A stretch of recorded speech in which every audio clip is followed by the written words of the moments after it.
Hi everyone. First of all, I'd like to thank you for holding this conference in Nelson, so I had an excuse to get out of Vancouver for a few days. It's quite a sacrifice to have to come out to Nelson to do a conference, as we all can imagine.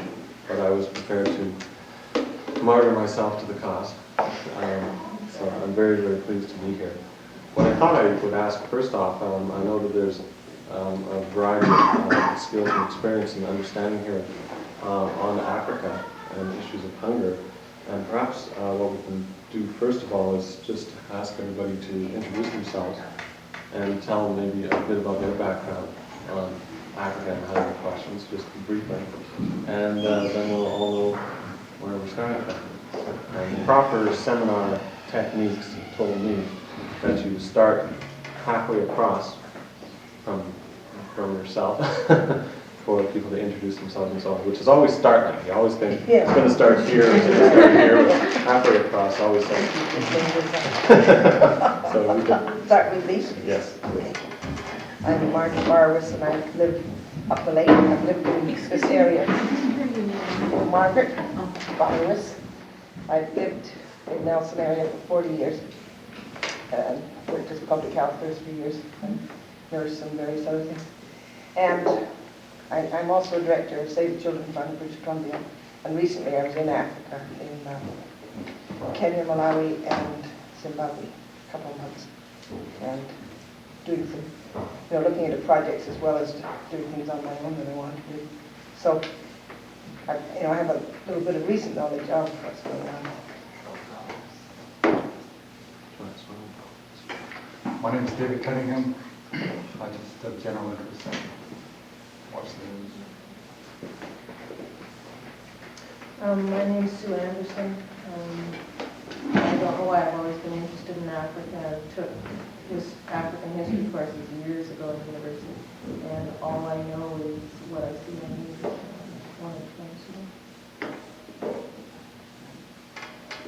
My name is Harry Otto, and I'm particularly interested in Africa in terms of third world development issues because I've done some traveling there and I have some good friends that are Africans, and that's why I'm here. My name is Karen Rankin, and I found out this afternoon that I'm really ignorant about Africa. But I'm thinking of you looking into it as well, so that's why I'm interested. My name is Ben Buckler, and all that I know about Africa is from the media, and I'm not really Although we all know the media is exactly what's going on all the time. Exactly, that's why I'm here. My name is Donna Macdonald, and I spent 2 years in Mozambique as a QSO volunteer and traveled in Southern Africa, and that's my interest in I was with her. My name is Greg. Great. Okay, my name is John Graham, and I'm now a development bureaucrat, but my background is in African history. My bachelor's degree is in African history, and my master's is in political economy of media coverage of third world topics. So some background on what the media says and doesn't say. I've been working for Oxfam for the last 3 years, initially primarily to provide some educational background to what was happening during the famine crisis, which happened approximately 3 years ago. And more recently, as coordinator of Oxfam in Vancouver, when I moved from Victoria about 1.5 years ago, I tend to push a lot of paper and do administrative duties, so I don't have as many opportunities to come up and speak about what's happening in Africa. And so I'm delighted to be here to do that rather than push paper. I'm Byron Wiley, and my interest in Africa started, I guess, in '71. I was involved in South African boycott with anti-apartheid groups in Toronto and Project Mozambique People.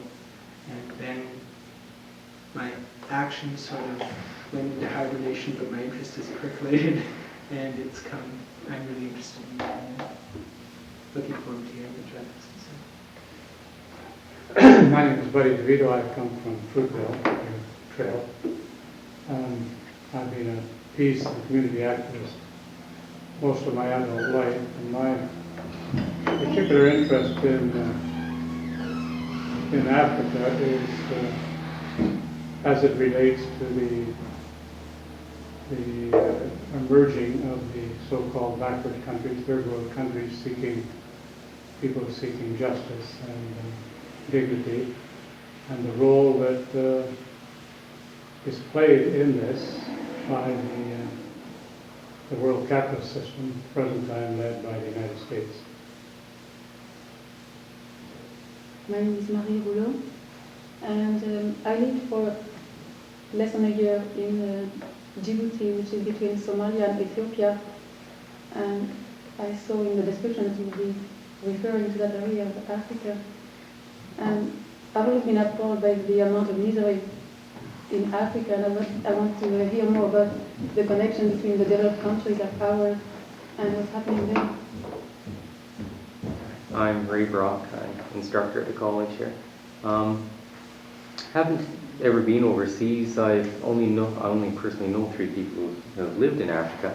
One, a fellow who I grew up with, who grew up part of his life in Africa, in Zimbabwe. Really interesting perspectives. And 2 young professional women who worked in South Africa, both white, who came back with viewpoints that I found rather bizarre. And so I'm hoping for some information and ammunition for the next time I see these young women. I'm Rita Trump, and I'm a Canada Road Week participant. I went to India about 3 years ago, and I'm looking for a way to feel less helpless and useless in terms of the global situation. My name is Sam Simpson. I live in Winlaw. I'm interested in getting a bit more specific knowledge in terms of the causes of famine in Africa and how it relates to plantation crops and those kinds of things in the history of colonialism, which I have some sort of vague framework of, but not very much specifics.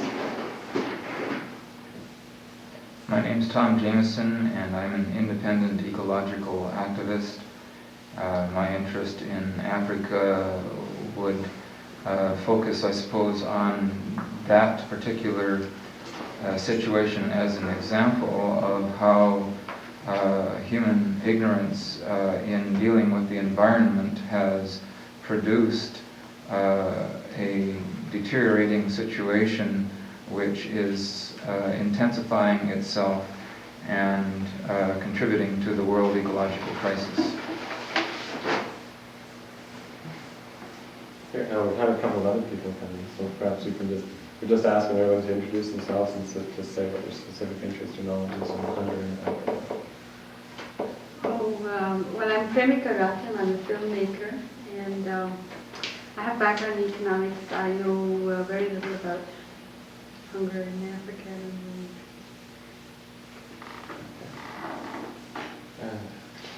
Sure, can I get you to introduce Jack Ross? I don't, You're in the wrong workshop. This thing on hunger, we just came back from absolutely satiating ourselves with immoral desserts, and I don't think I qualify to be up there. I'd be Sitting in the background. Well, actually, African-based foods are what the stuff comes from. well, that's right. I'm afraid it's eaten mostly over here. Perhaps, actually, I'm going to be walking around back here, Jack, and so maybe I could get you to move on that side so I don't feel blocking you off. Are there chairs? Just pull a chair or swing one around. We're also going to be showing the video a little bit later, so you might want to position yourself to be able to see that. Yes, you can do that. That's fine. Okay, and just since a couple of other people came in at the tail end, I guess we're not going to escape the introduction, so we're asking everybody to write just a little bit on what your background is on Africa and interest in history. Overwhelming, just as you came. Though I've come to a few others, and I haven't really changed my way of thinking, just reinforced the way I am thinking, which is kind of good for me. Hearing views, I guess. Most of the people do. The lady said here, I think that's a good speaker. They were all laughing, so. I know. How are you doing? So from everybody else, what everybody else is saying so far. This is very interesting. That will reinforce you then. I came to see what you had to say. Great. Well, clearly, there is a lot of experience and everybody has plenty to add in this, and so I hope that this will be more of a discussion thing. I have to admit, I have been told before, and Rhea, who heard me a couple of weeks ago, to reinforce this, I have a tendency to speak long, so if you want to interrupt at any particular point, you're more than welcome. In fact, I'm sure it would be welcomed by everyone. For this evening, I wanted to talk a little bit about the underlying causes of hunger first, and then focus on a particular region of Africa that's already been mentioned, and that's the Horn of Africa, and specifically on Eritrea in the northern part of Ethiopia in Africa. I have a videotape, about a half-an-hour videotape, which I'd like to show sometime during the evening. Now I understand this goes until about Whenever.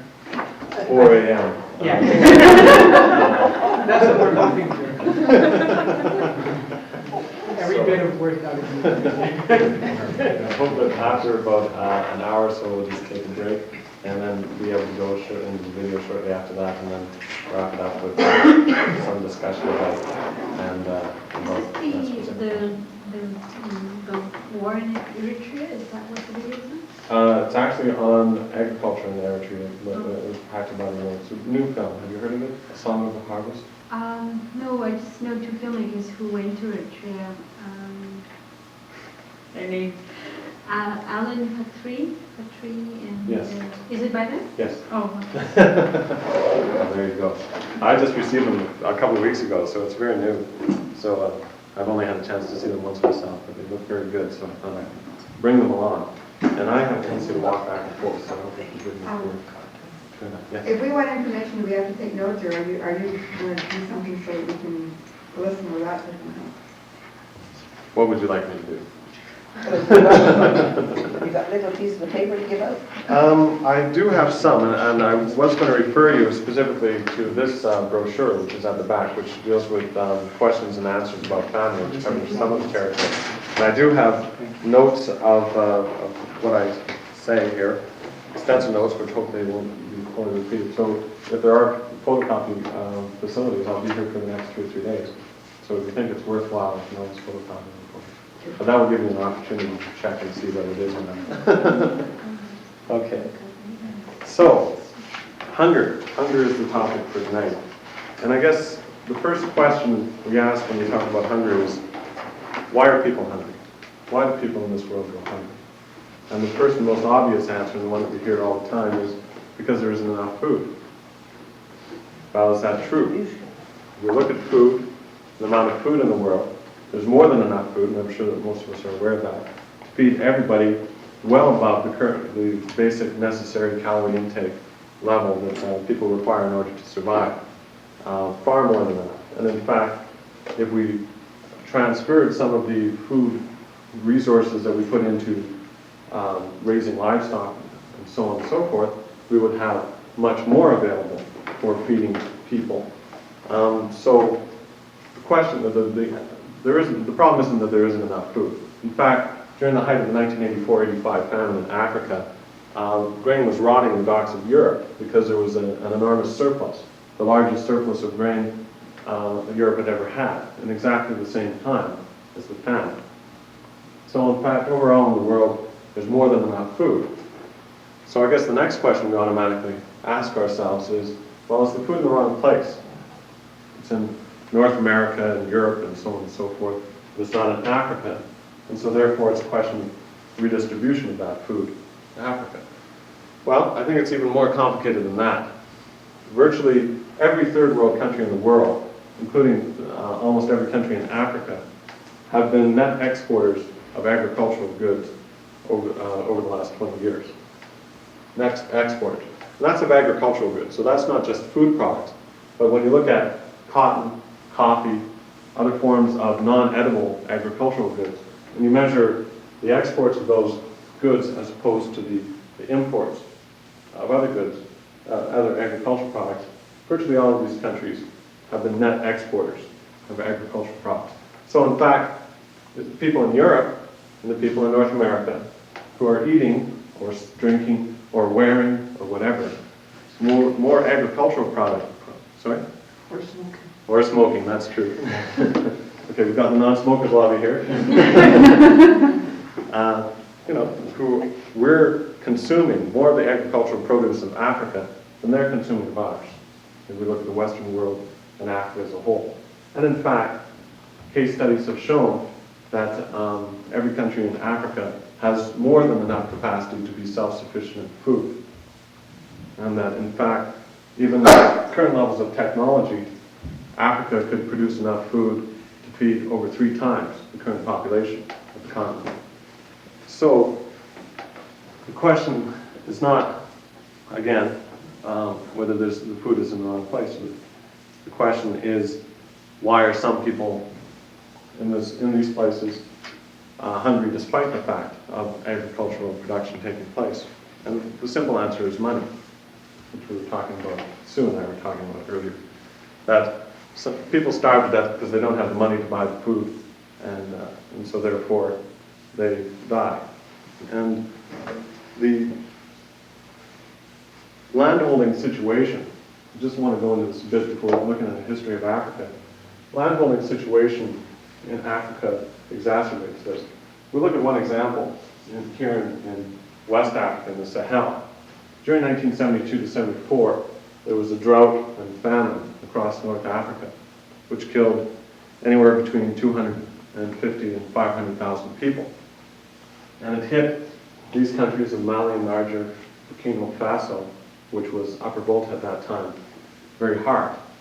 And yet during that same period of time, the exports from these very countries of winter vegetables, tomatoes, green peppers, and so on, to Europe actually increased during the same time as the famine was gripping these areas. And the reality is that any landlord who's making a decision about what they're going to plant in their land is going to do that according to the market rather than according to need. So if these landlords can make more money by selling green peppers to Switzerland than by growing maize for their next door neighbor, then they're going to grow green peppers for Switzerland. And that's the simple rule of the market. And it's a rule that we follow here in our society. It's a rule that we can't feel superior about, given the situation and the system that we have. But that's the rule. And that's why people starve to death. The landholding traditions throughout, say, I try to avoid the term pre-modern, and I try to avoid the term traditional, but it's difficult to avoid both of them. But the pre-colonial, if you like, landholding traditions throughout most of the Third World were communal, tended to be communal, collective, or individual small holdings. And these were the basis upon which every farmer would go out and try and produce enough to survive and a little bit extra. Well, these, not that people didn't starve to death, and not that it was paradise, but these were the landholding traditions, which were severely disrupted by colonialism around the world, and which have, in fact, led directly to the types of situations we have today. The changes in colonialism in Latin America, the traditional landholding patterns of the indigenous people were altered by Spanish colonialism, so that you had the growth of the large hacienda, the large landholder, and the resulting skewing of incomes there. And we still see that very strongly in Latin America today, where in most Latin American countries, 5% of the population hold about 75% of the wealth in the country. So therefore we have a severe skewing of the income which really basically arose from landholding practices. In Asia, again, colonialism moved in. Bangladesh is a good example, where traditional communal forms of landholding were broken as part of policy of the British colonialists, and undermined and broken because they wanted to have a form of landholding that would lend itself cash crops and exports. And so we went from a communal landholding where there was virtually universal participation in the holding of land to a situation where even today 3% of the population own about 90% of the agricultural resources in the country. Again, a direct breaking of traditional patterns by colonialism.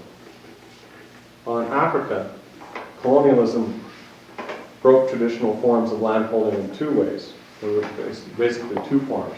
One was settler farming, and this was the predominant form of colonialism in South Africa, Kenya, and Rhodesia.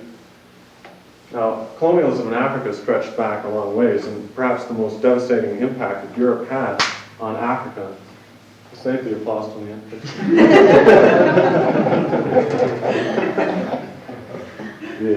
The most devastating impact was the slave trade, which tore an estimated 30 million people out of the continent of Africa to other parts of the world for slaveholding. 30 million were taken out. Not nearly that many actually made it and lived to where they were being sent. So the impact of Europe was felt earlier, but in fact, the modern colonialism that we come to associate with 19th century Africa really peaked about 1885, when at a conference in Berlin, the lines of Africa were drawn, and different European countries, 5 of them, essentially took over 90% of the African continent, divided it between themselves. And we still see with these straight lines in African countries, the rulers that were put across the map in Berlin in 1885 by European countries to decide who would own what. What was the name of the conference? The Berlin Conference. Yeah. What countries could you? Portugal. Britain, France. Actually, Portugal didn't really come into it as much, but they did. Britain, France, Germany, Portugal, and Italy to a lesser extent. Italy. Britain. That's Britain. Yeah, that's right. They divided it up. Germany lost their colonies, of course, in World War I. The British took them all. What about Belgium? Well, you know, I didn't write that down, Brian. You know, I'm sort of grasping. I know it's 5. Actually, you're right. It was Belgium, and as far as I remember, Portugal was not. No, Portugal was involved, but Italy wasn't involved at that time. Italy's colonies came later. In fact, Italy kind of scrambled in the 1890s to try and capture colonies because they hadn't had a chance to during the Berlin Conference. The Portuguese were clearly the weak negotiator. They lost a major portion of the continent in that conflict. Yeah. But they ended up with Angola, Mozambique, and Guinea-Bissau. That's right. Anyway, so the continent of Africa was divided up, and 2 forms of farming essentially imposed. Now, various arguments have been made about why colonialism took place and various rationalizations. Essentially, it was an attempt to wrest natural resources out of Africa in order to be able to overcome the Great Recession in Europe, which lasted from 1873 to 1896. And the colonies, once having been captured, were the first priority was to make them pay for themselves. And the best way to make them pay for themselves was through agricultural production, except in the rare cases where mineral funds had already been made. Therefore, in South Africa, which already had a long tradition of settler farmings, and in Rhodesia, later Zimbabwe, and in Kenya, because of their relatively European-like climates, they were considered to be ripe for white settlers, and essentially land was taken away in the highland areas from the indigenous people, handed over to white settlers, who then put the same indigenous people to work for them as cheap labor. And the ways of maintaining the settler farming with labor were particularly brutal. There wasn't, apart from taking away the land, there was no way to ensure that the traditional black farmer would work for a white settler in Africa. They had absolutely no reason to. They were quite happy the way they were. And so therefore, forcing black labor had to be forced into service in the settler colonies. And it was done by a variety of means. One was the land was taken away so that you'd have no other way of surviving. Another is that you had tax imposed on the African farmer that could only be paid in European currency. And the only way you could get European currency was to work for the white settler. So various means were used in those particular areas to create a relatively wealthy white settler class and a very impoverished black labor class to service them. In other parts of Africa, the climate wasn't quite as amenable to European settlement, and so therefore forms of peasant production were normally either encouraged or were turned over through large plantations to very much the same as the white settler approach, without the sort of farmer overseer, but rather a large corporate-owned plantation. But where large plantations were not feasible, there was forced peasant production. That is, individual African farmers in the French colonies in particular were given quotas. You produce X number of bushels of peanuts per year because we want those peanuts for export and we want to get the currency. And we'll pay you this state set price, which was very low. So there were various means used to induct the African population into a cash crop economy. And this was done gradually throughout most of colonial Africa. The results of this, of course, were, first of all, distraction from food self-sufficiency. Resources were put to export crops rather than to maintaining subsistence levels of agriculture. And also, over time, because of the nature of the economies, this created dependence on these cash crops for whatever income people had. Cash crops which fluctuated wildly in price on a downward scale, downward operating scale. Since the 1920s, the net worth of agricultural commodities in Africa has continuously declined against the net cost of worth of manufactured goods, for example. So that, in effect, in real terms, the African farmer is getting less for his production now than he was in the 1920s, vis-a-vis the Europeans. So, dependency on these cash crops and a declining price for the crops relative to other goods led to, again, gradual impoverishment. In post-colonial Africa, which really, the modern post-colonial Africa that we know began with Ghana's independence in 1957 and then led through the independence of most of the rest of Africa, with a few exceptions which were earlier. The same type of system has essentially remained in place, with few exceptions. The change of decolonization was in most countries, particularly in the first phase between 1957 and 1965, was mostly a change in rulers, not a change in the system. So that you had a black overclass which was skillfully recruited and maintained by the colonialists to essentially maintain the same type of system that you had before.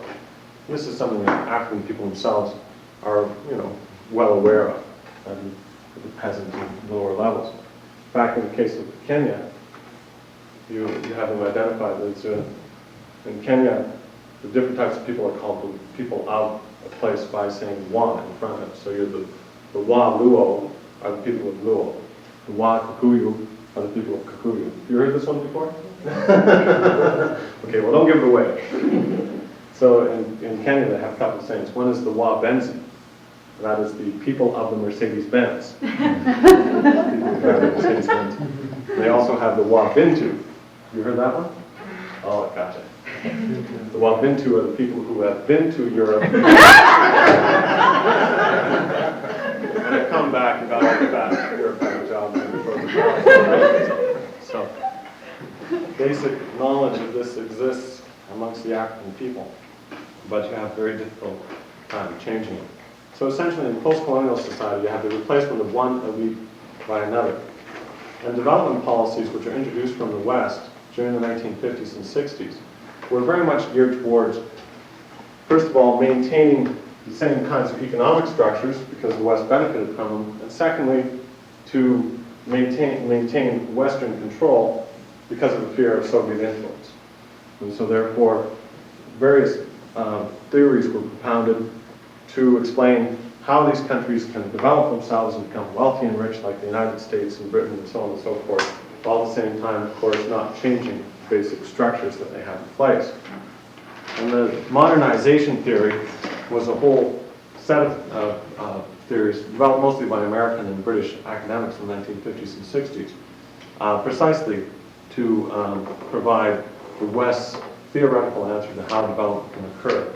And these theories were, in fact, became practical policy which were implemented in virtually every third world country where the West had influence, which was the vast majority.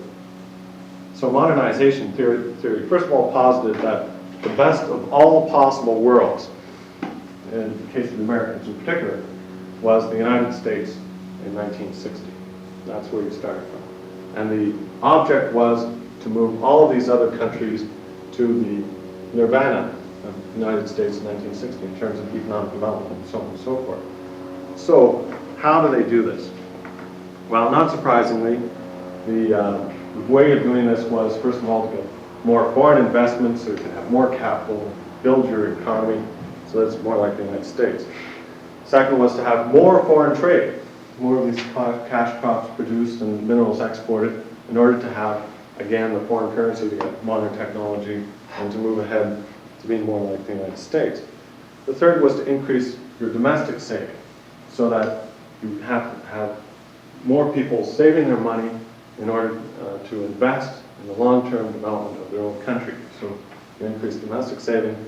And the fourth was you create a modern enclave, a sort of a minor representation or imitation of the West, which will then grow and expand and bring modernness to the entire country. Well, even modernization theorists have given up on modernization theory a long time ago because it didn't work. And the reasons it didn't work are pretty apparent if you kind of were being written about within a year after the first modernization theory was posited. But of course that wasn't listened to because it was very convenient to believe in these convenient rationalizations. First of all, for foreign investment was not a source of new capital investment in Africa. In fact, Africa had been exporting capital since 1927. That is, by 1927, the total amount of foreign investment that had come into Africa and the returns in the forms of dividends and so on from that foreign investment, the returns were greater than the new inputs of capital. So that naturally when you're an investor, you expect to get more back than you put in. Well, by 1927, most of the European investors had achieved that. And every single year since, there's been a net outflow of capital from Africa to the West. So new foreign investment, despite coming in, would simply lead again in the long run to more capital outflow. Since, as I said, it's shocking that it's since 1927 that that's happened. And in fact, during the big famine year of 1984-85, more than twice as much was paid out by Africa, only in the form of interest on loans to Western governments and Western banks, than all of the foreign aid that went in to Africa. And that's during the big year when everybody was putting money in. So $2 out in capital outflow for every $1 in. So that's during a good year. The foreign trade. So was this in the form of cash or kind? What was the deal? This would be in the form of foreign currency.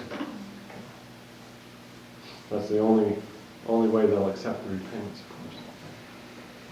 That's right. Convenient. Foreign trade, of course, what the West was interested in was the continued supply of cheap raw materials. And the terms of exchange, as I said, were deteriorating since the 1920s. So in fact, Africans were getting less and less. And because commodities are relatively unregulated, the more coffee you produce, the more cotton you produce, the more whatever you produce, the lower its price went, because there was more on the market. And so therefore, increases in the production of these crops, in fact, tended to lead to a decrease in the price that you got for it. A good example of how this was reversed happened when a frost hit Brazil in the 1970s. I don't know whether everybody remembers that, and destroyed 50% of the Brazilian coffee crop. As a result of that, coffee prices went up so much that Brazil made more money out of the remaining 50% of their coffee crops than they had out of the whole 100% the year before. So, through not regulating any of the supply goes up and up, the price goes down and down. And encouraging countries to grow more and more is the safest way of ensuring that that continues to happen. And breaking cartels, if they happen to arise. That's a whole different story. We can go into that for a long time. Domestic saving. Well, the way to increase domestic saving is to have more money concentrated in the hands of the few. Because people who are poor tend to spend all of their money just surviving, whereas people who are rich have enough money so that they can save some, and they'll invest this, of course, in long-term development, and wonderful things will happen. So, modernization policy encouraged what had already happened anyways, that there were the rich and the poor. This encouraged that the rich be maintained, and in fact, policies be skewed so that there are tax shelters and various ways of protecting the money of the wealthy in these countries. Well, the problem, of course, is that, first of all, perpetuates and justifies poverty. Secondly, it doesn't work because virtually all of the funds which go into the hands of the very wealthy, and this doesn't matter which country you're talking about, in Africa or in most other third world countries, tend to go to two things. One is luxury goods, the Benzi, bringing in the Mercedes-Benz, which doesn't do anything for development. Secondly, is solving it away in Swiss bank accounts, so when the revolution comes knocking on your door, you have something to run away to. A good example is Mobutu Sese Seko, the president of Zaire, who is occasionally has popular uprisings against him, has had 3 in the last 10 or 15 years, which the French have always flown in troops to prevent him from being overthrown because of the important copper and other mineral deposits in southern Zaire. Mobutu is estimated to have a fortune of $5 billion, almost all of which is outside of the country. And there's a good example as well, we know from the Central African Republic, the leader of Central African Republic, who recently returned, foolishly, to that country. And there are some less extreme examples. Kenya, in fact, is a less extreme example where you don't have a single despot who's accumulating billions of dollars, but you do have a class of people who are very wealthy and who are essentially in the same position. And then you have countries where that's not the case at all, or where at least the top leadership does not follow that. Certainly Julius Nyerere of Tanzania always maintained a very simple life and did not accumulate wealth. The same can be said, I think, about the leadership of Mozambique. I'll defer on that one. So, that's one of the problems, that these funds don't stay in the country for long-term development. And the others, they're spent on luxury goods when they do stay. The modern enclave, just to finish that one off, that is the building of a little modern part of the country and then it expands. Well, Kenya, again, is a good example, where you have Nairobi, in the capital of Kenya, which is a very modern city, very much like Vancouver or Calgary or whatever, with the exception of the shanty towns around it. Well, the rural areas of Kenya, in fact, have one of the highest infant mortality rates in the entire African continent, despite a relatively high per capita income in Kenya. The problem with the modern enclave, of course, is that it didn't expand. And in fact, even mainstream economists talk about the problem of the backwash effect. That is, where you have a modern enclave versus a poverty-stricken rural area. So you have sort of the rich area and the poor area. This is rural, and this is urban. Well, the tendency is that because this area has the funds for investment and for development and so on and so forth, people from this area, especially those who are mobile and who are capable of fitting into the economic system and so on and so forth, tend to go to this area, which in turn gives it more labor, more capital, more wealth, so that you have a tendency for an upward spiral in this particular area, in the richer urban area. In the poor area, they have a drain of their young energy, a drain of capital to the richer area where it can make more money, a drain of all of the resources you need for development. So in fact, the rural economy declines. Sorry? Yeah, the good news. We don't have to look very far, right? So in fact, the backwash effect applies around the world. And the result was, in almost all of Africa, you had the collapse of the rural economy. Agricultural self-sufficiency is a dream because there is no significant investment, there's no significant government attention to agricultural self-sufficiency, that all of the resources go into a tiny modern economy which benefits only a very small proportion of the population. So the modern enclave also has contributed directly to the impoverishment of the bulk of Africa. So overall, I guess you could say that modernization theory was not a big success. The Western rationale for perpetuating, it was essentially a Western rationale for perpetuating this current system. And it failed mainly because it didn't take into account the context. That even if those were the means through which Western countries had developed their industrial base, they were not operating in a situation where they already had highly industrialized countries which had already sunk their roots deeply into their society, and so therefore set up already an entire economic system which tended to drain resources from here into areas which were already well-to-do comparatively. So, Africa is in an overall state of impoverishment and underdevelopment. 92% of the population of Africa, according to UN statistics, live in absolute poverty, 92%.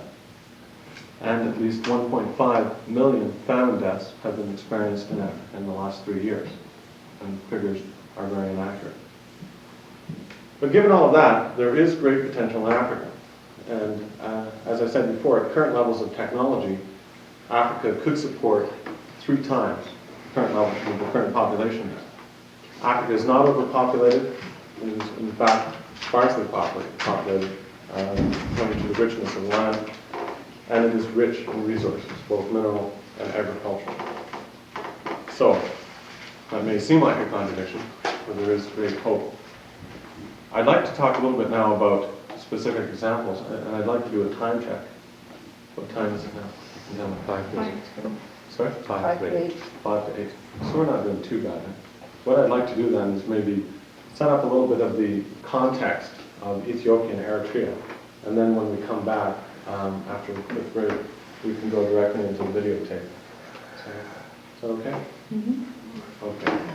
Well, first of all, Ethiopia has had a somewhat different history than most of the other countries of Africa. This is Ethiopia here on the Horn of Africa. And Ethiopia was in fact an ancient Christian kingdom, a Coptic Christian kingdom, which had established diplomatic relations with European countries as early as the 1500s. And so therefore, when the scramble for Africa happened and all of the different areas were divided amongst European countries, Ethiopia was left out. Ethiopia was considered to be, as I say, a Christian country, a country that it wasn't really proper for the European countries to colonize. And the only ones who took exception to that were the Italians, who came in a little bit late. They were busy during the Berlin Conference or something, and so they didn't make it there. But they wanted colonies too, since everybody else had one. So they moved in and invaded, took over this coastal strip of Ethiopia, which was not any part of Ethiopia at that time, but it was called Eritrea. Took over that area in the 1880s, colonized it, and then in the 1890s, the mid-1890s, marched into Ethiopia.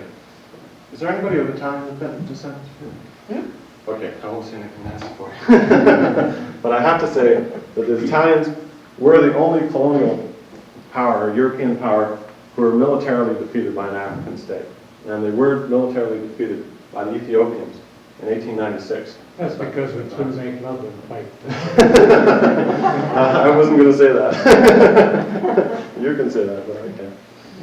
So, anyways, just for that, I can't remember the name of the group, but there were some indigenous people down in South Africa who were never defeated too, wasn't it? With an M, was it? You mean the Machiavelli?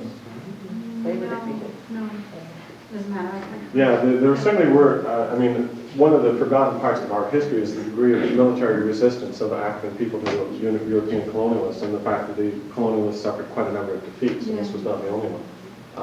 Eventually, through peace treaties and other ways, all of Africa was brought into a colonial system, with the exception of Liberia, which was essentially an American colony for repatriation of slaves for various reasons, and Ethiopia, to take over various areas surrounding them. It was moving north, then into the Italians, and beat the Italians, but it essentially came to a stalemate there. So, Eritrea, though, note that Eritrea became an Italian colony because that became very important later. Italy eventually did go back to defeat Abyssinia or Ethiopia, as people remember, in the 1930s, and Mussolini attacked and conquered Ethiopia and threw out the Emperor Haile Selassie at that time.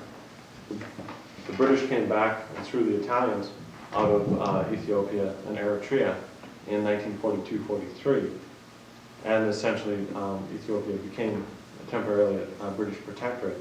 Eritrea became a British protectorate for a considerable longer period of time because the Emperor Haile Selassie was restored by the British almost immediately. And then Eritrea was grafted onto Ethiopia by the British under a federal relationship where there was a great deal of autonomy for the Eritreans. And that wasn't very well accepted by the sort of feudal, absolutist state of Haile Selassie, who annexed Eritrea entirely in 1960. And since 1960, well, actually the early 1960s, there has been a war of independence being fought by the Eritreans, which is the longest running war in the world today, and certainly the longest running war in Africa. And we'll have to come back to that as well. Does geography have something to do with Eritrea's separation from Ethiopia? Quite a bit, I guess. Mostly it's that it was never really part of Ethiopia, which was an expanding empire in the 19th century. And secondly, it is cut off by a very mountainous area in this area, which essentially is, and then you have, it's fairly impassable. It was the Italians coming down from the mountains who were ambushed and beaten by the Ethiopians. So I'm going to pass this around, actually, so people will be able to place where Eritrea is. And Eritrea is marked here as a province of Ethiopia, which doesn't make the Eritreans very happy. It's right on the north, on the Red Sea. So just before it will be passed around. I have my big map of Africa, and I left it in Vancouver. And this is one of those situations where I can't just go around the block and get what I forgot. So, I couldn't get it. John, could you explain how Tigray fits in there as well? Okay. Perhaps what I'll do is I'll just run through a quick history of Ethiopia and then place Tigray and Tigray. So Ethiopia had a lack of colonialism, but had feudalism instead. And essentially, most of the peasants in Ethiopia proper had to produce up to 80% of their agricultural goods for feudal overlords and ultimately for the empire. Haile Selassie, after World War II, was particularly close to the West and encouraged very much along the lines of other African countries cash crops in order to earn foreign exchange for his own wealth and the wealth of the overlord class in Ethiopia. And of course, he accumulated a massive fortune. And in 1974, in fact, at a celebration of a major anniversary, spent an enormous amount, millions of dollars, on the celebration at the same time as the famine, which affected the entire Sahel region, was raging. They were exporting tomatoes. An estimated, Ethiopia lost more than any other country in that famine, an estimated 100 to 200,000 people. And at the same time, Haile Selassie had a massive celebration, which cost millions of dollars. So he was overthrown shortly after that, not coincidentally, in a military coup. And there was massive opposition to Haile Selassie at that time. The military that came to power was opposed by the U.S. because of their close association with Haile Selassie. And so after about a year, they adopted a pro-Soviet stand, and they linked themselves diplomatically to the Soviet Union and asked for assistance and aid. And declared themselves a Marxist state as well. It was not a Marxist revolution, it was a military coup by people who had not declared themselves to be Marxists ahead of time. And so therefore, essentially, obviously there's different points of view on anything that we think, but essentially this was a cynical geopolitical ploy. That is, because the Americans were opposed to them, they sought support from the Soviet Union in order to have international backing so that they could survive. And since that time, they've proven themselves a military dictatorship more interested in prosecuting a war against Eritrea and against the struggle also in Tigray, which is just, which you can also place on the map, which borders on Eritrea, than in progressive reform. They have implemented some agricultural reforms, but those have been more than offset by the demands of military expenditures in terms of the betterment of the normal peasant. They began to launch major offenses against Eritrea in 1976, and have launched major military offensives almost every year since. And during the 1983 to 85 famine, during which they received in almost $200 million worth of aid into Ethiopia, during that same time, the Ethiopian government was spending $1 million a day on prosecuting their war against Eritrea and Tigray in the north, which adds up to $365 million during the same time. So in fact, they were spending almost twice as much on military as the entire amount of aid coming into Ethiopia. So you can see the kind of skewing of resources and inputs that would put into the country, and also the impact of the war. Where did they get that kind of money? I mean, when you said that during that same period of time, that the net outflow in foreign capital, basically paying back loans, was twice the amount of foreign currency coming in the form of aid. I mean, and at the same time, the agricultural products are bringing less and less in.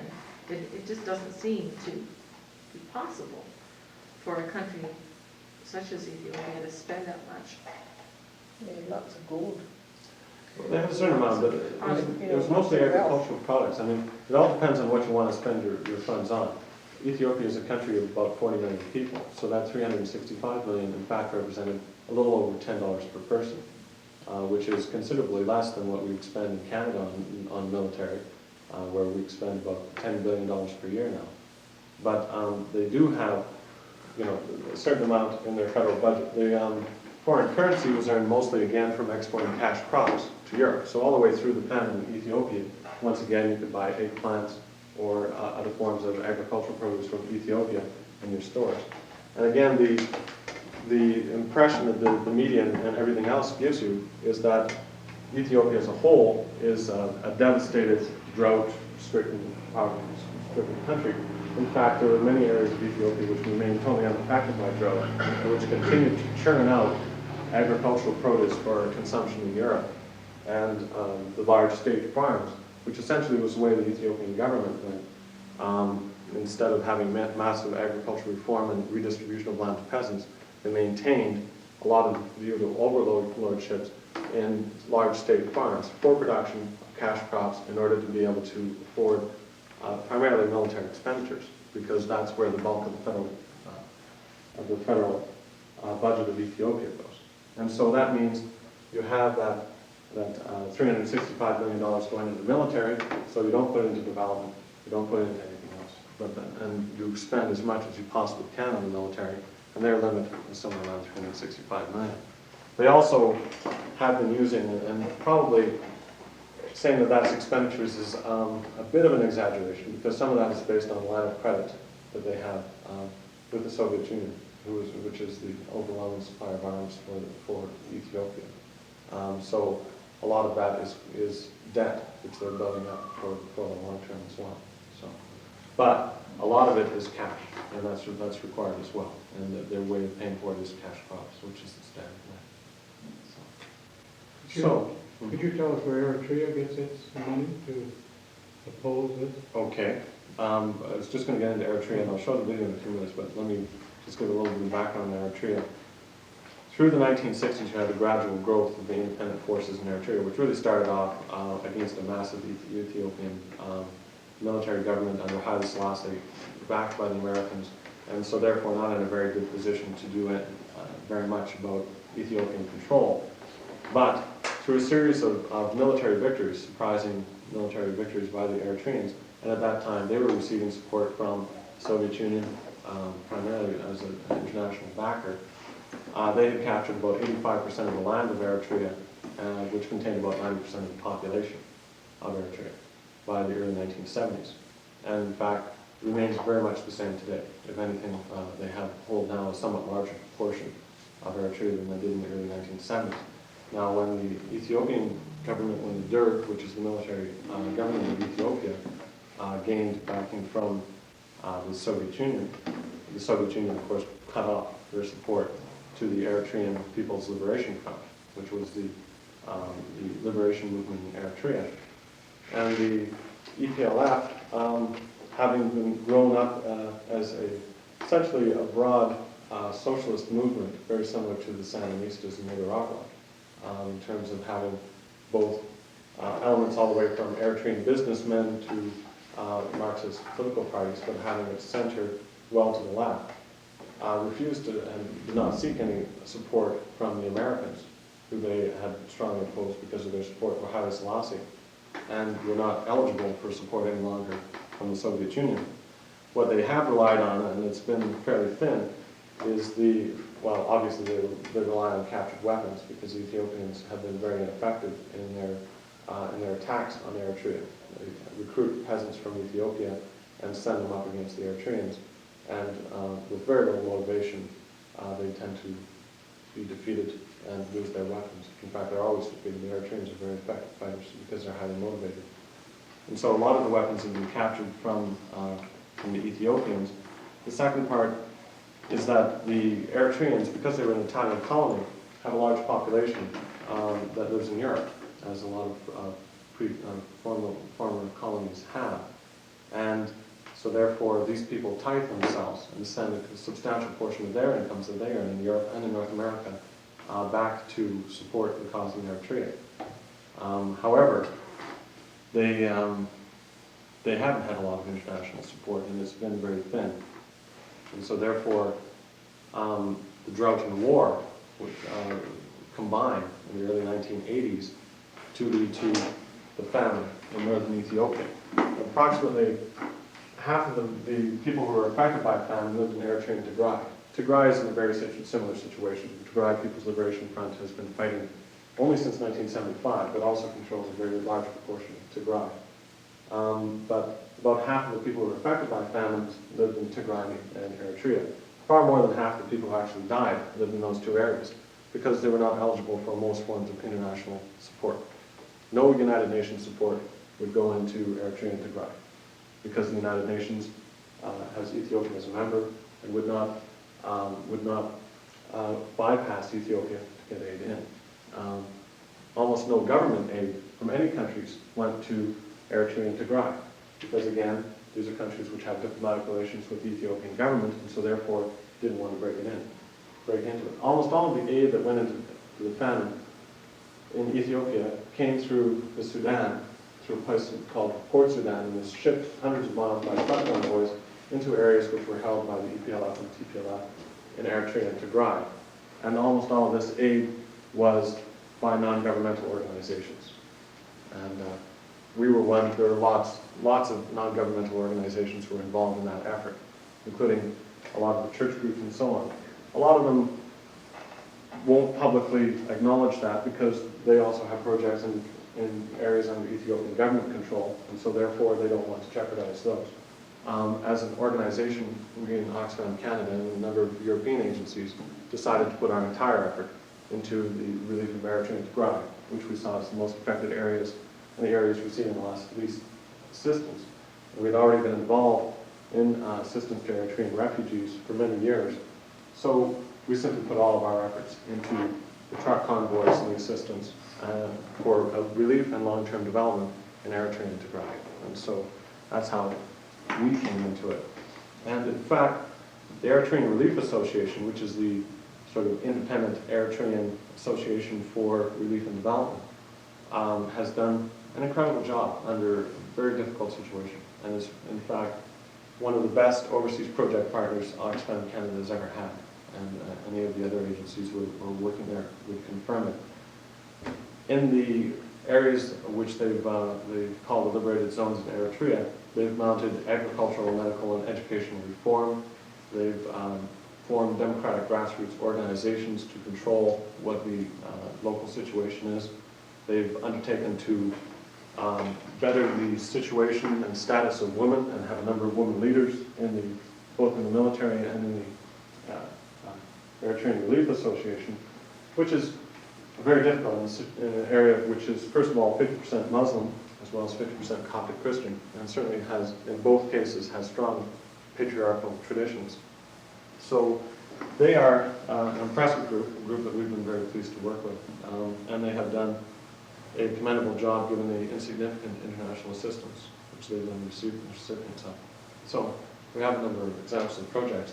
The video, that we have is called, what do I call it again? Song of the Harvest. I've only seen it once. It came in very recently, and it's done by Alan Petrie. Yvonne Petrie. Yvonne Petrie. And Daniela. That's right. And it's with the support of the National Film Board, but it's a very good film on what's happening in Eritrea today. It's about half an hour. So what I was going to suggest is that if there are no burning questions, or perhaps we should entertain a couple of burning questions now, and then go into a break and watch the video. How are we doing for time? We're fast. Quarter after 8? Oh, we're not doing too Good for you, talk fast. I had to learn that. I had a couple of comments more than questions. The first one being that you stated early on that the predominant form of land holding pre-colonially was communal agricultural, or you said individual freedom. Okay. And my comment is, although that may have been predominant, that was not exclusively the only form. There were, in particular, the nomadic hunter-gatherer peoples who had no land entitlement proprietary approach to land usage.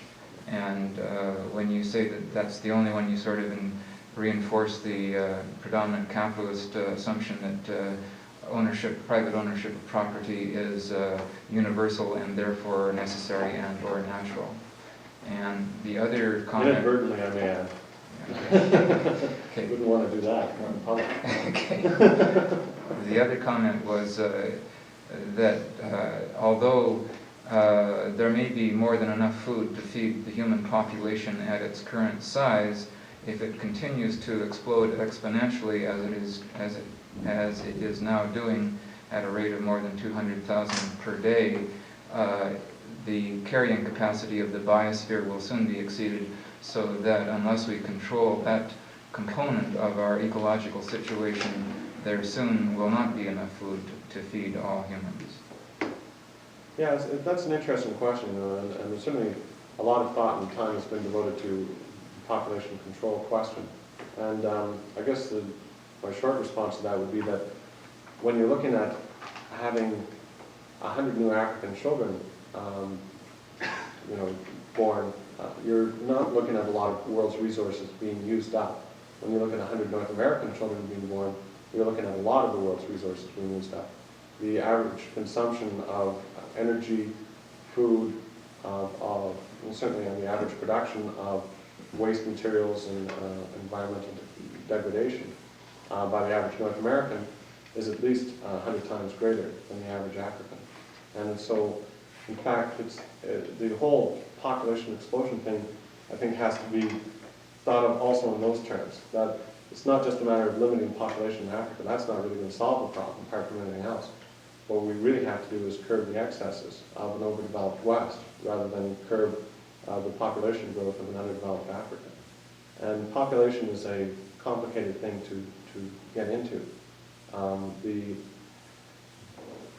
underdevelopment breeds population growth, and it's been demonstrated that the only effective means of reducing population growth are by having economic development.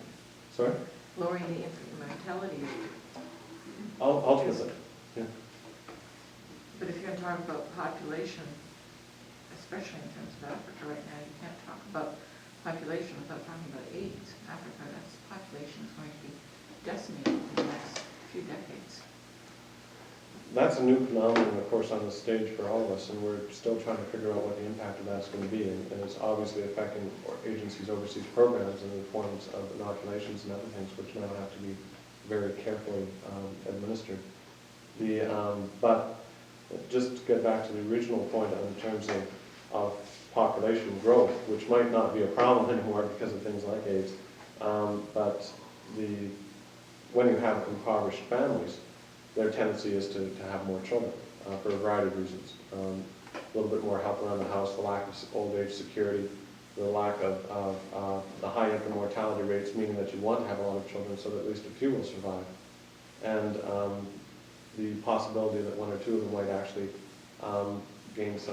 make it, get some wealth, and therefore be able to help out the family. In societies where they've attempted to introduce birth control without having any form of rapid economic development for the poor sector of the country, it's universally been a dismal failure. And the only cases where it's been a success have been instances like China, where it's been combined with a raising of the average income in the rural households, which has in turn helped to reduce infant mortality and also given greater security to people so that they don't have to worry about having as many children. And that, of course, has been introduced along with very rigorous forms of birth control. And that's been one of the very few success stories in terms of birth control. In our society, wealth led to a decline in birth rates, and so therefore led to a leveling off relatively of the population. So the best, there's been a number of UN population conferences, and they tried to pop the perception that the best way to curb population growth is by simply introducing birth control methods. What we have to do is concentrate more on development programs, and once we have development and economic and social growth, that's the best form of birth control. So that's what would be my sort of response, and this contradicts anything that you say. I think both of us would agree, I think, on the basis.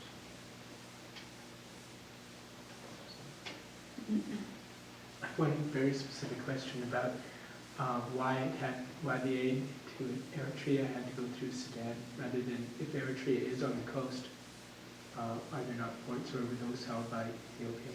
Yeah, the Ethiopian government holds the ports and the main roads in Eritrea. That's the only part of the country they hold.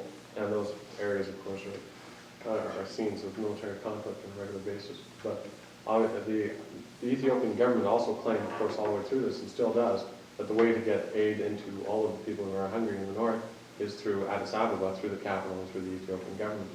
And that, in fact, has never been the case. I mean, even if they were willing to get the aid into that area, which they are not, the military situation would prohibit it. So the only way to bring in the aid was through the Sudan.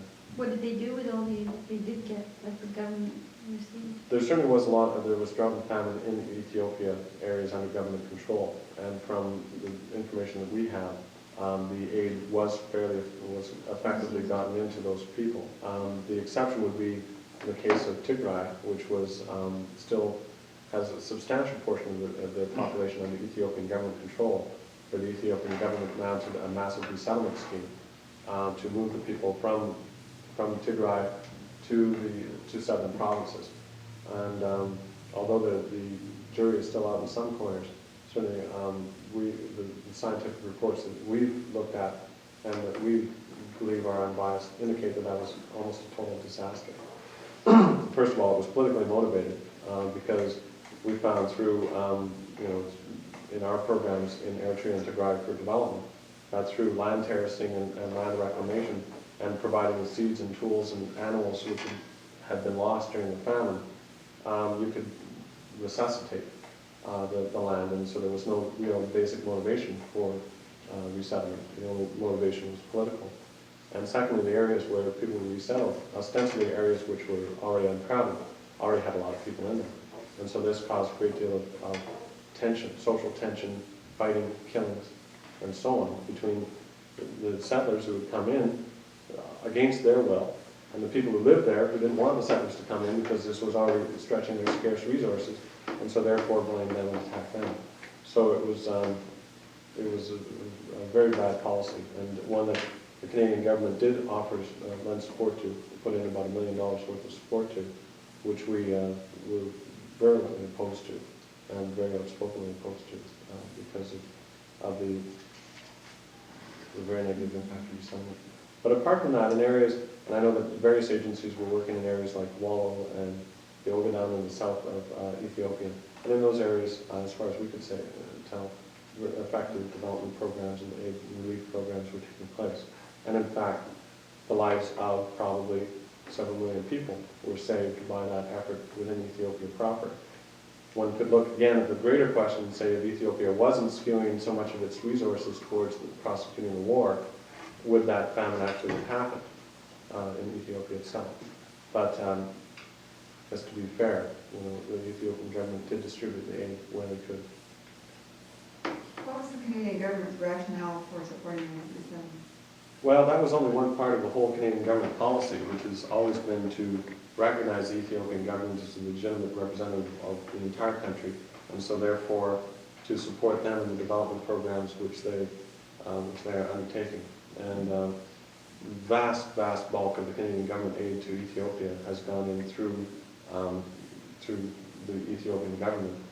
A certain amount has gone in through non-governmental organizations who have a certain amount of influence within Ethiopia.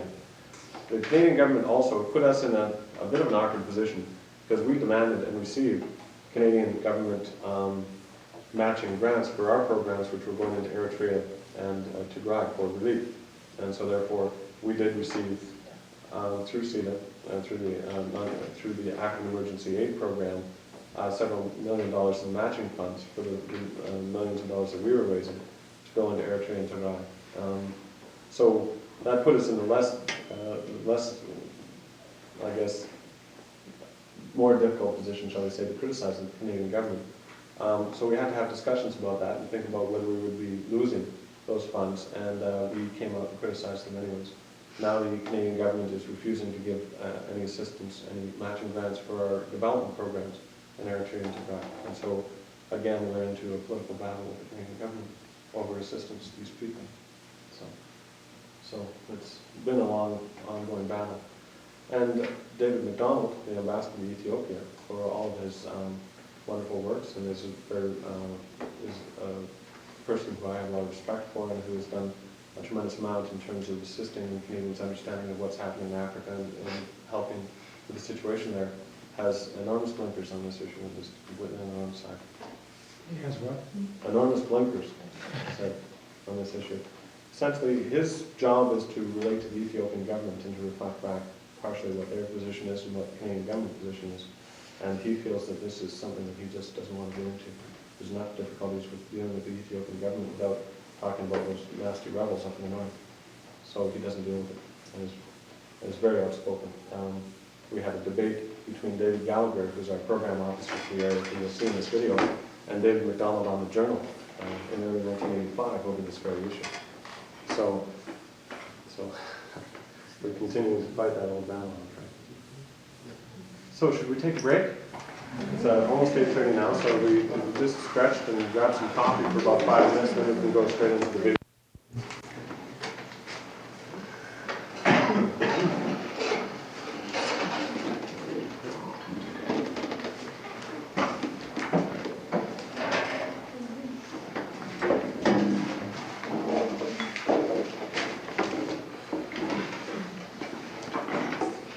any comments or questions for Ryan on that? I guess the rest of the time we can sort of spend in discussion on a few things I wanted to toss in. I may be stupid, but I'm still not really clear what the specific reasons are that the Ethiopians want. Is it matter of control, power over the Eritreans? Yeah, well, as the one fellow was quoted as saying there in the village presentation, Ethiopia wants our land but not our people. And I guess well, it's considered to be highly strategic. The entire Red Sea coast is on Eritrea. This is Eritrea, so it covers the entire coastal area. And the main ports, Massawa and there's two main ports, Massawa and is the main one, are both on the in Eritrean territory. So essentially the line is that we must retain this territory, and with the British, the line was we must have this territory in order to have our outlet to the sea. And essentially I think it begins like that. Eritreans naturally would be more than happy to negotiate safe passage or corridors or whatever in order to be able to end the war. But at some point, I think these things, they may start off with a rational kernel of, well, we need this, although it's hard to see any rationality in that, in prosecuting a war over it. And then it becomes a matter of national pride and bitterness and all the rest of it, so over 25 years of warfare. So, and nobody's really tried to bring Ethiopia to heel. Certainly in the international community, first of all, there's very little knowledge about what's happening, and secondly, there's very little effort on the part of governments who do know what's happening to do anything about it. So it's a unknown struggle. In fact, the famine situation has been the only way that this has come to fairly broad international recognition. It's fairly well known in Europe, and Italy in particular, and the Italian government has been the most forward in providing direct governmental aid to Eritrea. So, Thank you. I just wanted a summary of it because it was all over your film and what you said. the film does lack political analysis, without wanting to criticize your friend. Well, he's not my friend. Oh, okay. I just know that they'd made a film and they were true. But I think it's a useful film for just showing the situation and some of the constraints that they're operating under and the successes that they're having.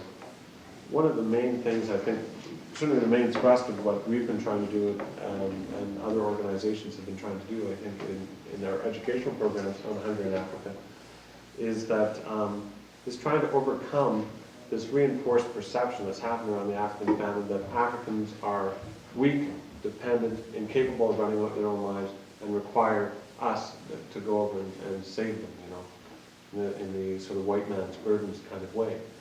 And those attitudes are endemic in our society and have been enormously reinforced by the sorts of pictures that we saw of weakness and so on, and which do give a distorted image as well of what the actual situation is. The famine has happened in quite a few areas, but even in Ethiopia, and even as we saw in Eritrea, which was the hardest hit area, you see many people who are producing the agricultural crops and surviving quite well. They're obviously not overfed, but they are strong and healthy. And the image that we like to push, and which I think this film portrays fairly well, is the one that these people are, in fact, strong and capable, know what they're doing, know the area a hell of a lot better than we'll ever know, and know what techniques to use a lot more than we'll ever know for that particular area, and are doing a remarkable job under very, very difficult situations and conditions.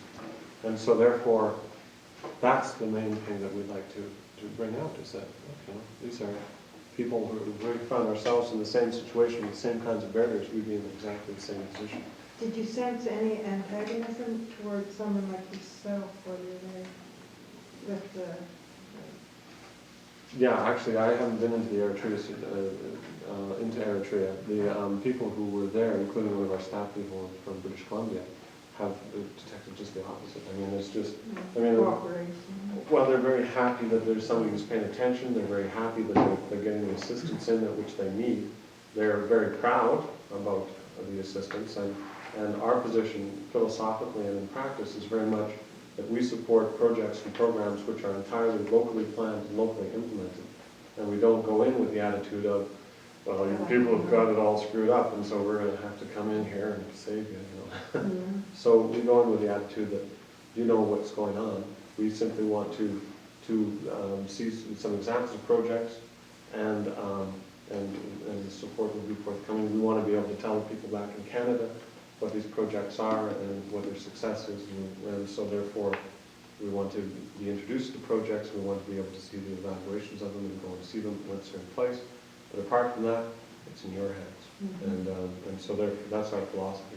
And so therefore, through that mutual respect, you develop a very positive rapport.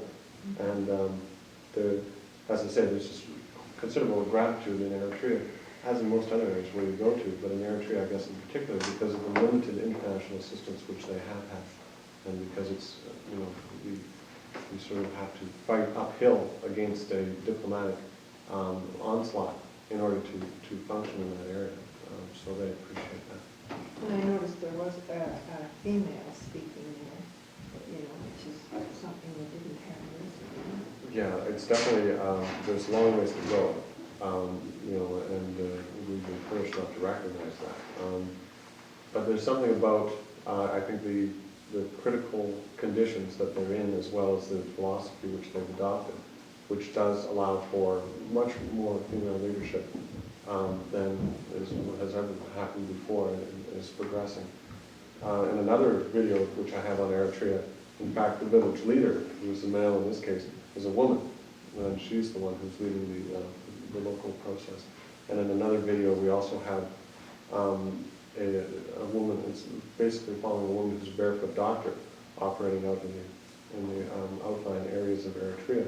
And again, breaking all the traditional mores by being a doctor and a caregiver and for men as well as women. So I guess the adversity creates change, and these are the attitudes which are changing. So it's one of the leading areas in Africa. First World War. Exactly. That's what we need for sexual equality is more wars. I think one of the things that I really noticed, not so much in that film, but in Lynn Hunter's slides, was the appropriate technology that they've developed. It's just amazing. There's one example which Lynn had slides up, and in fact this other video of Barefoot Doctor has slides up, shows as well, is a small field microscope which was developed in Eritrea. They import the steel and glass to manufacture these field microscopes which are used for identifying viruses in bloods and for various other diagnosis purposes. They've been so successful that now out of Eritrea, in a war zone, they're importing these goods and exporting them, re-exporting them to barefoot doctors around the world from Eritrea, these little field microscopes. So they're incredibly resourceful and incredibly resilient. They have controlled a large part of the country for 15 years or more. And so therefore they've been able to set in place a lot of structures. And David Gallagher in the video talked a bit about them building underground. They have built an entire hospital underground in the side of a hill with only a shack as the only visible outside, which has modern operating facilities, a medical library, and enormous corridors of patients recovering and so on. How's it lit? Sorry? How is it lit? Through kerosene, And which is a very ventilation? expensive one. Ventilation is through air shafts built into the hill. It's incredible. But they, as I say, given that they've lived under those conditions for so many years, they have been able to build up an enormous infrastructure to deal with the problems they face. It's incredible. But the point you raised about, and Vito, about the thing about the cash crops and the agricultural crops, what is the solution to having more domestic food crops? There must be a way for that. Well, I mean, it's not just like, for example, it's not just in Eritrea. I mean, you have even in Sudan, you've got the famine. Yeah, certainly the situation in Sudan has deteriorated as well. And again, one of the complicating factors, and you don't read a lot about it in the media, again, is the warfare in Sudan. There's some coverage of that. Yeah. Well, again, in the video, there was a fellow who was dealing with the issue of Italian colonialism and having developed the economy for cash crops. I don't think that very many people would argue that earning foreign currency through exporting goods is automatically a bad thing. The question is more one of who controls the resources, so that if you have land redistribution in Eritrea and everybody has the wherewithal for self-sufficiency, and then through additional production they have enough to sell at the market or sell overseas, then the funds from all of that will flow directly back to the producer themselves. And that's where the problem lies elsewhere, is that the funds go to the large landlord or the state or whoever, and they remain there. And so therefore, you don't have, you have the impoverishment, the dual economy, the filthy rich and the filthy poor. You know, so. In the more successful of the socialist models in Africa, is it substantially good? There are not a lot of successful socialist models in Africa, and I can sort of Greg. Is it the more successful? Yeah, the more successful. You know, like in southern Africa, where you have most of the socialist governments, you have had enormous pressure from South Africa, military pressure, so they really haven't gone off the ground. Zimbabwe is probably the best example of a country which has actually had the ability to implement land reform to a considerable extent and begun to change the policies from the previous government in a very successul way. For example, just 3 years ago, Zimbabwe was going through a drought problem as well themselves. But 3 years ago, as a result of three very simple things. One was land reform, which distributed more of the previous settlers' land to peasant farmers. Secondly, agricultural extension services being concentrated on small peasant producers. And thirdly, a fair price of grain, which is also state set in almost all African countries, but was set at a fairly high rate, and for maize, in fact, in the case of Zimbabwe. Those three factors led just a few years ago to an enormous increase in peasant production of maize. In fact, because of the early part of the drought situation, the white settler farmers, who still retain virtually all of the same agricultural production that they had before, only unused lands have been nationalized for the most part, their production dropped drastically. And peasant production increased to such an enormous extent that not only compensated for that decrease, but led to a bumper, a record overall maize crop in Zimbabwe. And that was based again on small peasant producers, which had never happened before. So Zimbabwe has, because of the relatively small amount of external destabilization as well, has been able to actually implement some of these policies, and they've proved enormously successful. And Eritrea, of course, has had great success in terms of what they're facing. But other places like Mozambique and Angola are simply completely absorbed by warfare. And there's just the developmental models, have been totally undermined by that. Zimbabwe is the only country in Africa that can export maize. That's right. It's very successful. The map shows a lot of Islamic names in Eritrea, and we saw the Islamic prayers there. And you said earlier, I think, that Ethiopia was once Christian, Coptic Christian, before it had the revolution. Is there still religious conflict between those two groups on the basis of that former Christian orientation, which I suppose is now partly succeeded by the socialist revolution? Anyway, what part does religious conflict play? Not a big part, actually, interestingly enough. Within the population of Ethiopia, you also have very much a large Muslim as well as a large Coptic Christian population. It's not quite 50-50, I'd say, in Ethiopia. In Eritrea, it is about 50-50, even though most of the film was shot in Muslim areas. The overall population of Eritrea is about evenly split between Coptic Christians and Muslim. I know that was my suspicion at one point as well, but everybody and the Eritreans have all. there's no evidence that there's any religious conflict, and they've all said no, that's not the issue. It's the national question. John, can I ask you a couple of questions about, you talk about the, what would you call it, modernization theory. Could you talk about the green revolution and what it's done in terms of a theory of aid, and possibly give us some ideas of what appropriate aid is? Okay. The Green Revolution is a classic example of rushing ahead with a solution before you understand the problem. And so the Green Revolution in the late 1960s, early 1970s was predicated on the notion that not enough food was being produced in these areas. So what you do is you have inputs of modern machinery and hybrid seeds and fertilizers. And so therefore you can rapidly increase your overall production, and so therefore more people will get fed, and so on and so forth. In some particular instances where it was implemented through smallholders who could directly receive the benefit,